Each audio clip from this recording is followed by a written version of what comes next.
Good morning, everybody. Welcome back to another episode of the Hockey Talk with TG podcast. I'm Ty Glenn. Hopefully you guys had a great weekend. Hopefully you're having a great Monday. And what a weekend it was. The Royal Rumble happened this weekend.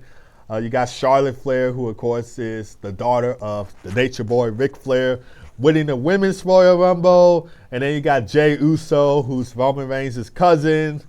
He won the Men's Royal Rumble.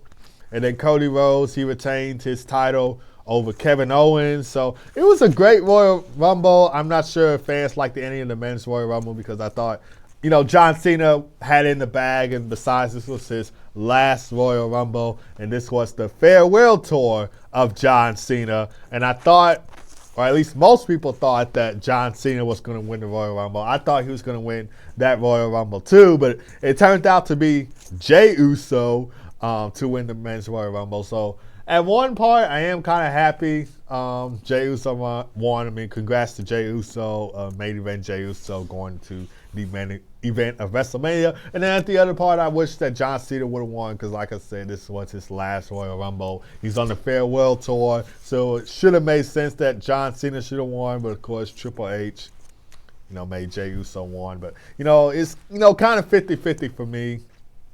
And then the trade of Luka Doncic going to the Los Angeles Lakers for Anthony Davis.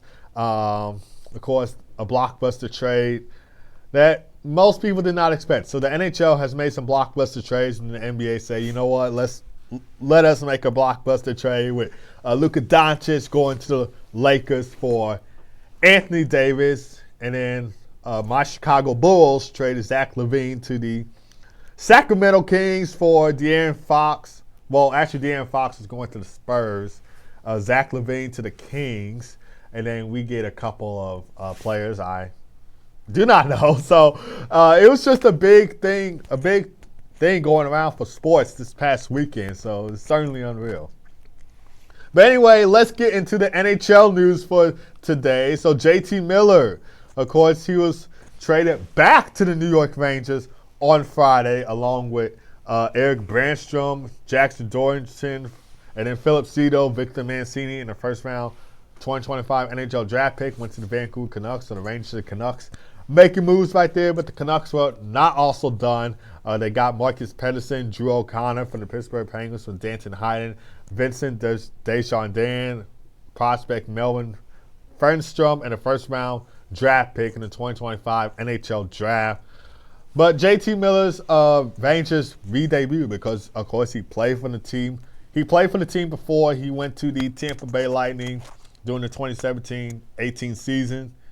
And in his Rangers re-debut, he scored 2 goals in his first game back with the New York Rangers. His first goal came just 34 seconds after the Boston Bruins opened the scoring. And his second was a deflection goal in the third period, just 35 seconds in.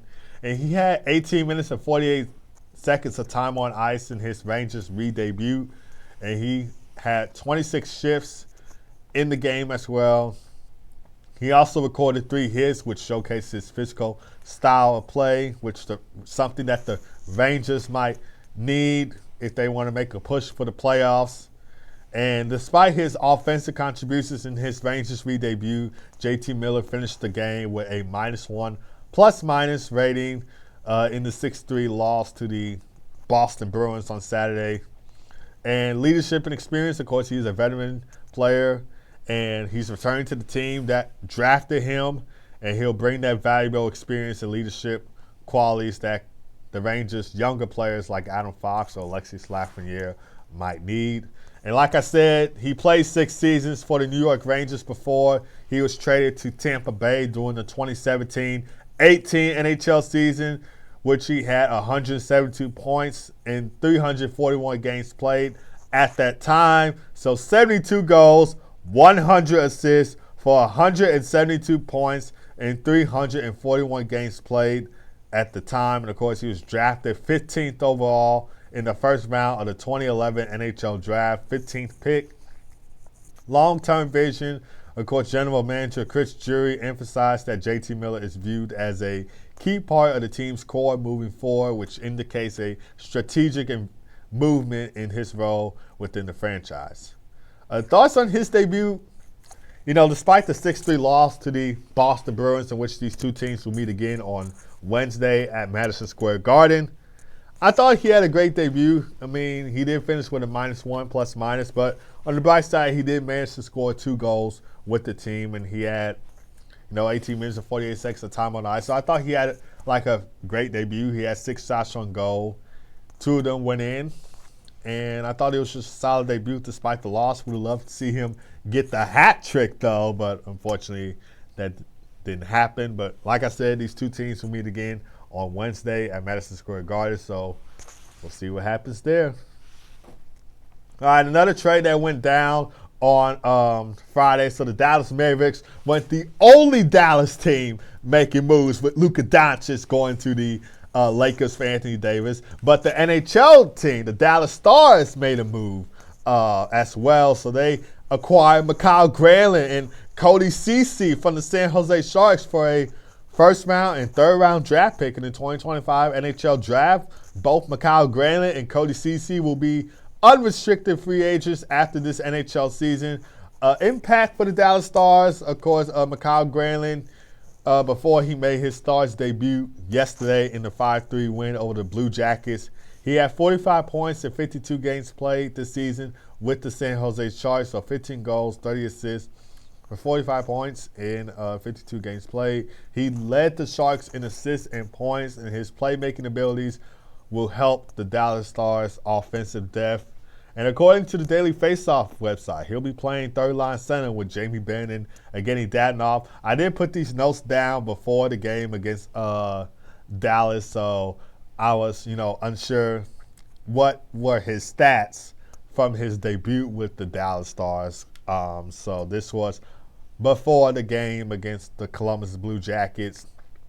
Like I said, Dallas Stars also got Cody Ceci on their team now, and he has 15 points in 54 games played this season. 4 goals, 11 assists, 15 points, 54 games played. He averaged 21 minutes and 46 seconds of time on ice per game with the San Jose Sharks. And his experience and physical presence will strengthen the Stars' blue line, and he'll be playing on the second pair with Esa Lindell, according to the Daily Faceoff website. And the Dallas Stars, of course, they're dealing with key injuries for their key players like Tyler Seguin, Miro Heiskanen, and a solid player in Nils Lundkvist. So adding Mikhail Granlund and Cody Ceci are expected to fill that spot. And Mason Marchment was also injured at the time, but he was placed off of IR. I think he had a goal in last night's win over the Columbus Blue Jackets.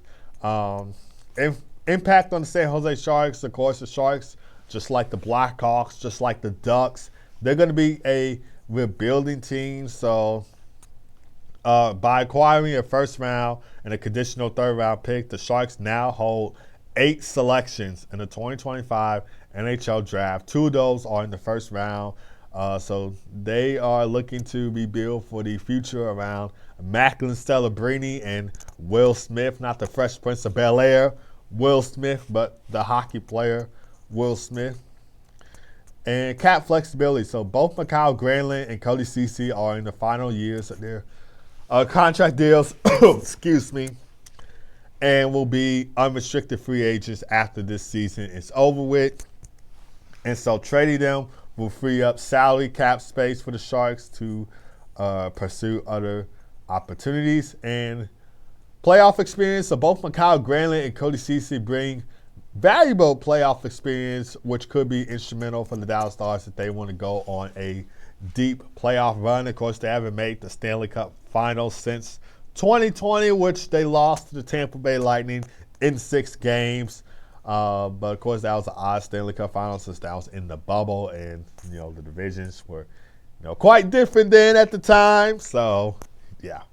But Mikhail Granlund, he was in the 2014, 2015, 2016, 2017, and 2018 Stanley Cup playoffs with the Minnesota Wild, and in the 2019, 2020, 2021, and 2022 Stanley Cup playoffs with the Nashville Predators. So it's hard to believe that this is his 3rd Central Division team that, he'll be playing for. So a lot of familiarity in that Central Division right there for Mikael Granlund. And for Cody Ceci, he was with the Ottawa Senators during the 2015 and 2017 Stanley Cup playoffs. He was with the Leafs during the 2020 Stanley Cup playoffs. He was with the Penguins for the 2021 Stanley Cup playoffs and with the Edmonton Oilers for the 2022, 2023, and 2024 Stanley Cup playoffs. And this trade occurs 5 weeks ahead of the NHL trade deadline, which will be in March. So these NHL teams, they're making these kinds of trades early before the deadline. But I'm hoping as a Blackhawks fan that Kyle Davidson can pick up the phone and make some more trades at the deadline besides trading Taylor Hall away. All right, so we got some 2025 NHL Four Nations face-off announcements for Team Finland. So Euro, hopefully I pronounced that first name right. Vakanainen and Henri Jokiharju were replaced Miro Heiskanen and Jani Hakanpää for Team Finland's 2025 NHL Four Nations face-off roster. Of course, Euro Vakanainen has 6 points and 27 games played this season with the Anaheim Ducks and New York Rangers. All 6 of those points are assists, by the way. And he averaged 15 minutes and 5 seconds on time on ice per game this season with the Ducks and the Rangers. So, of course, he was in that Jacob Trouba trade that sent Jacob Trouba to the Anaheim Ducks. And Vakanainen has 30 points in 163 games played in his career with a minus 21 plus minus with the Boston Bruins, Anaheim Ducks, and New York Rangers. So 1 goal, 29 assists for 30 points in 163 games played with a minus 21 plus minus with the Bruins, Ducks, and Rangers. And Henri Jokiharju, he has 4 points in 37 games played with a +6 plus minus with the Buffalo Sabres this season. So 1 goal, 3 assists for 4 points in 37 games played with a +6 plus minus for Henri Jokiharju. He averaged 16 minutes and 36 seconds of time on ice per game in his career. He has 91 points in 384 games played with a minus 24 plus minus with the Blackhawks and the Buffalo Sabres. Of course, he was drafted by the Blackhawks before I guess he signed with the Buffalo Sabres. I don't think he was traded to the Buffalo Sabres, but he signed with them. And, of course, Finland has 11 Finnish defensemen in the NHL this season. And with these additions, 9 of them are now on the tournament roster. So, of course, Esa Lindell, Olli Mata, Nico Mikkola, Rasmus Ristolainen, and Juuso Välimäki is already on the roster. And so Euro Vakanainen and Henri Jokiharju joined those Finnish defensemen on Team Finland's roster for the Four Nations face-off, which is scheduled to take place from February 12th to the 20th in Montreal and Boston. So it'll be at the Bell Center in Montreal, and it'll be at TD Garden in Boston. And Team Finland will play their first game in the Four Nations against Team USA on February 13th in Boston. All right, moving on to Jonathan Quick. He notched his 400th NHL win last night in the Rangers' 4-2 win over the VGK Vegas Golden Knights.